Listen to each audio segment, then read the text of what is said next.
देखिए, हम ये पहले से कहते आए हैं कि भारतीय जनता पार्टी लगातार लोकतंत्र की हत्या करने की कर रही है। और कहीं ना कहीं ये हम देख पा रहे थे या हम समझ रहे थे कि इस तरीके का जो खेल दिल्ली में भी लगातार हो रहा था, हॉर्स ट्रेडिंग का काम जो चल रहा था, जो पाले बदलने का काम चल रहा था, इसी के देखते हुए ही हमने ये फैसला लिया था कि कम से कम हमारी जो काउंसलर्स हैं उनकी इंटीग्रिटी कायम रहे, वो किसी भी हॉर्स ट्रेडिंग का हिस्सा ना बने। इसलिए हमने ये फैसला लिया था कल ही कि हम ऐसे किसी भी जो ये वोटिंग हुई है उससे हम अपने आप को दूर रखा था।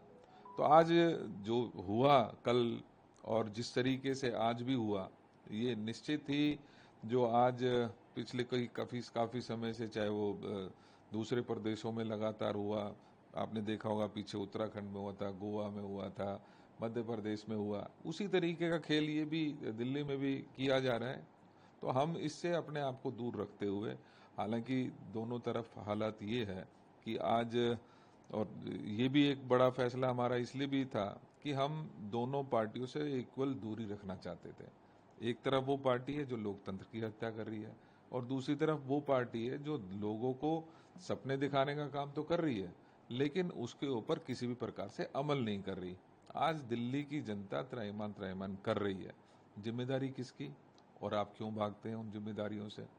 दुख इस बात का है कि आज जब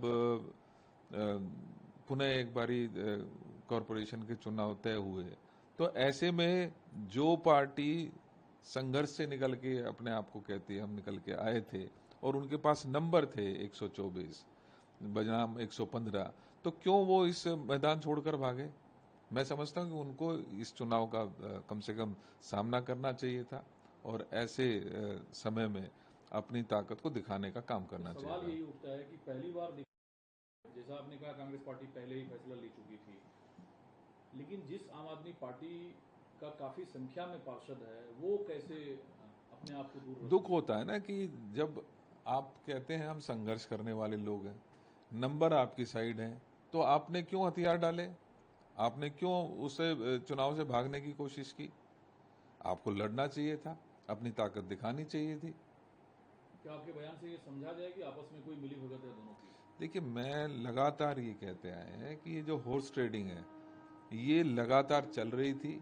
हमने उसको महसूस किया, इसलिए हमने अपने लोगों को उससे दूर रहने के लिए सलाह दी, और सबने ये फैसला भी किया, सभी काउंसलर्स ने भी, हमारी लीडरशिप ने भी, कि हमें ऐसे चुनाव से दूर अपने आप को रखना चाहिए। क्योंकि एक तरफ हमने कहा कि दोनों पार्टियां ऐसी हैं जिनके साथ हमारा विचार नहीं मिलते हैं, तो ऐसी स्थिति में हम हॉर्स ट्रेडिंग का पार्ट क्यों बने? कहीं ना कहीं वही हुआ, जहां एक तरफ से भारतीय जनता पार्टी लगातार कोशिश कर रही थी और पोच करने में कामयाब भी हुई काफी काउंसलर्स को, उसी प्रकार से आम आदमी पार्टी भी इस काम में संलिप्त था, उसकी भी पूरी रही, आप तो कह उन्होंने रही भी है हम कोशिश कानूनी की लड़ाई लड़ेंगे। है। आप तो कह रही है वो कानूनी लड़ाई लड़ेगी पार्टी। स्वतंत्र हैं।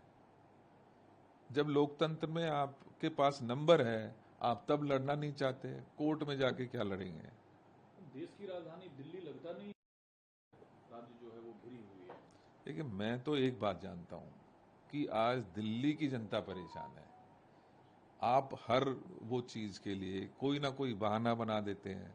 आज हम सुन रहे थे कि जो एनवायरनमेंट को ध्यान में रखते हुए एक्शन प्लान तैयार किया गया है, लेकिन उसमें भी यदि एनसीआर हमें सहयोग करेगा तब हम काम कर पाएंगे। अरे भाई, आपको दिल्ली की जनता ने चुना है, एक मैंडेट दिया है, तो ये आपका फर्ज बनता है कि किसको किस तरीके से एग्जीक्यूट किया जाए। आप हमेशा सिर्फ आपसी लड़ाई में लगे रहते हैं, आप एक काम की कोई ना कोई बहाना ढूंढते रहते हैं, तो ये बहाना चलने वाला नहीं है। और इन बहानों की वजह से जिन लोगों को सरकार चलानी नहीं आती, तो उनको रिजाइन कर देना चाहिए, उनको ये सरकार छोड़ देनी चाहिए।